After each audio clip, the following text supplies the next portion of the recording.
नमस्कार मित्रों, सूचना की दुनिया में आपका स्वागत है। मैं हूं डॉक्टर सुभाष चंद्र सिंह, राज्य सूचना आयुक्त उत्तर प्रदेश। यह आपके सामने 11वां एपिसोड प्रस्तुत है। आप इसमें थोड़ा सा भिन्नता देखेंगे।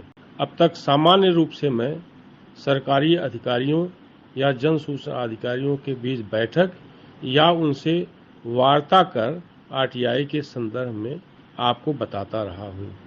इस बार हमने आरटीआई को आम जनता के विचारों के बीच ले जाने का प्रयास किया है। ऐसी दो सक्सेस स्टोरी आपके सामने आज प्रस्तुत है जो गोरखपुर से ताल्लुक़ रखती है, यानी गोरखपुर के आरटीआई कार्यकर्ता या यूं कहें कि आरटीआई में सक्रिय भूमिका निभाने वाले श्री आनंद रुंगटा के प्रयासों का प्रतिफल है। मैं गोरखपुर गया था, उनसे मेरी भेंट हुई थी। वह वहाँ के एक सफल बिजनेसमैन हैं और इस मामले में बहुत सक्रिय रहते हैं। जब आरटीआई एक्ट नहीं आया था, यानी 2.5 दशक पहले, वह इस मामले में सक्रिय रहते थे। उन्होंने आरटीआई लगाकर 2 ऐसे सुधार करवाए सरकार से जिनके बारे में आम जनता को लगता था ये शायद न हो पाए। एक रेलवे से संबंधित सक्सेस स्टोरी है, दूसरी आईएसआई मार्ग से संबंधित स्टोरी है। एक में रेलवे परिसर में सुधार की बात है तो दूसरे में आईएसआई मार्ग में सुधार की बात है, जिससे चीन को एक समय बड़ा घाटा उठाना पड़ा था। इन 2 सक्सेस स्टोरीज को आपके सामने प्रस्तुत करते हुए मुझे बहुत प्रसन्नता हो रही है। आप यह चैनल देखिए, इसको लाइक करिए, इसको सब्सक्राइब करिए, कमेंट करिए और शेयर जरूर करिए। आपका बहुत बहुत आभार, बहुत बहुत धन्यवाद। आज हम गोरखपुर में हैं और हमारे साथ हैं श्री आनंद रुंगटा, जो यहाँ के बिजनेसमैन हैं।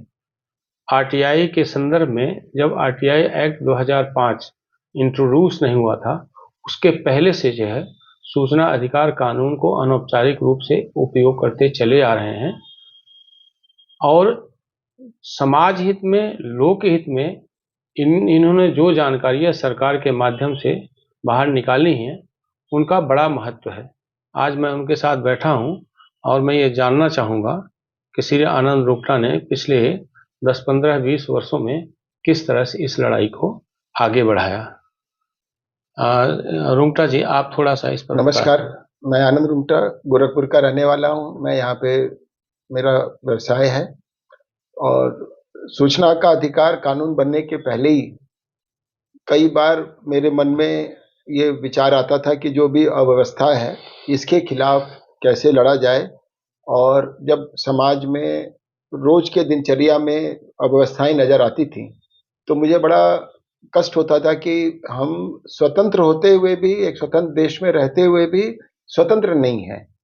चाहे वो सरकार से संबंधित नीतियां होती थी, व्यवसायी होते थे, ठेकेदार होते थे, वो किसी न किसी रूप में पब्लिक का शोषण करते थे, तो मुझे बड़ा कष्ट होता था।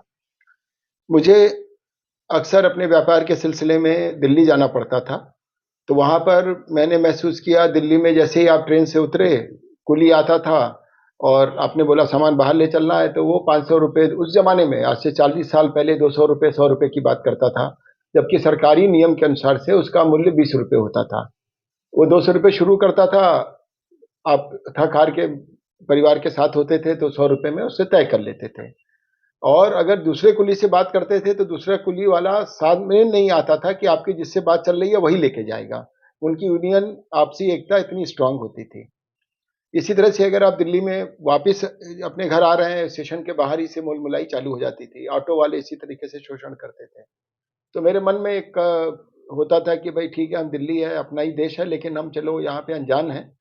गोरखपुर में ऐसा होता तो तुम्हें मैं बताता कि कैसे सिस्टम चलता है। गोरखपुर में मेरे साथ कुछ वाकया ऐसा ही हुआ, पार्किंग को लेके, कि वहाँ पे हम लोग गाड़ी से अगर अपने किसी मित्र को या शुभचिंतक को छोड़ने गए हैं, तो जैसे ही स्टेशन में गाड़ी घुसती थी, ठेकेदार आ जाते थे, ठेकेदार के आदमी की आप पार्किंग शुल्क दीजिए। तो ये होता था भाई हम पार्किंग तो गाड़ी कर ही नहीं रहे हैं ना, हम तो ड्रॉप करने आए हैं। लेकिन वो नहीं मानते थे और ज़बरदस्ती पैसा ले लेते थे। मैंने उसकी शिकायत स्टेशन मास्टर से की, स्टेशन मास्टर ने जीआरपी के पास भेज दिया, जीआरपी से बोला वो यूपी पुलिस के पास भेज दिया। घूम फिर के कोई सार्थक हल नहीं निकला और 3 के ये लगा कि तीनों मिले हुए हैं ठेकेदार से। तो मैंने उसकी उस वक़्त के रेल मंत्री से और जीएम गोरखपुर में हेडक्वार्टर है नी रेलवे का, उनके जीएम से और लिखा-पढ़ी किया और सब किया और इस मुद्दों को समाचार पत्रों में भी लिखा, उनको भी भेजा, उन्होंने भी इसको प्रमुखता से लिया। तो ये सिस्टम के अंदर बदलाव आया और रेलवे ने फिक्स कर दिया कि जो पार्किंग एरिया है, केवल वहीं पे अगर आप गाड़ी खड़ी करेंगे तो भी शुल्क देना है। तो वहीं से एक एक चूँकि उपलब्धि हासिल हुई और इससे आमजन को फ़ायदा हुआ।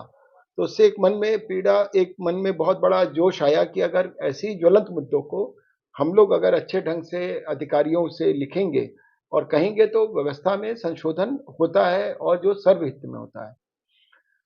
सौभाग्य से उसके कुछ ही सालों बाद सूचना का अधिकार अधिनियम आ गया। उसके मैं जो लेटर लिखता था उसको और बल मिल गया। तो सूचना के अधिकार के अंतर्गत मैंने जब सरकार से, सरकारी संस्थाओं से जवाब माँगना शुरू किया और उससे जो जवाब मिलता था उससे व्यवस्था में परिवर्तन करवाया। सर्वप्रथम जैसे मैं जो मेरा ट्रेड है इलेक्ट्रिकल गुड्स का है। मैंने अपनी ट्रेड के अंदर कमियाँ देखी कि कुछ ऐसी कमियाँ हैं जो कि मैं उस ट्रेड से जुड़ा हुआ हूँ तो मैं उसको बेहतर जान सकता हूँ। बहुत सारे ऐसे सामान थे जिसका भारत में आईएसआई मार्क का होना ज़रूरी था।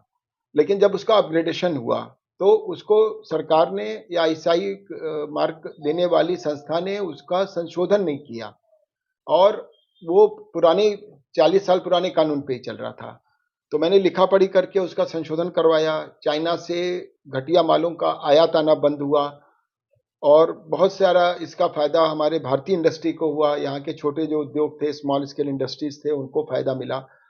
तो मैं आज भी सबसे यही आग्रह करता हूँ कि आप जिस फ़ील्ड में जुड़े हुए हैं, आप अपने फ़ील्ड की कमियों को सबसे अच्छी तरीके से जानते हैं।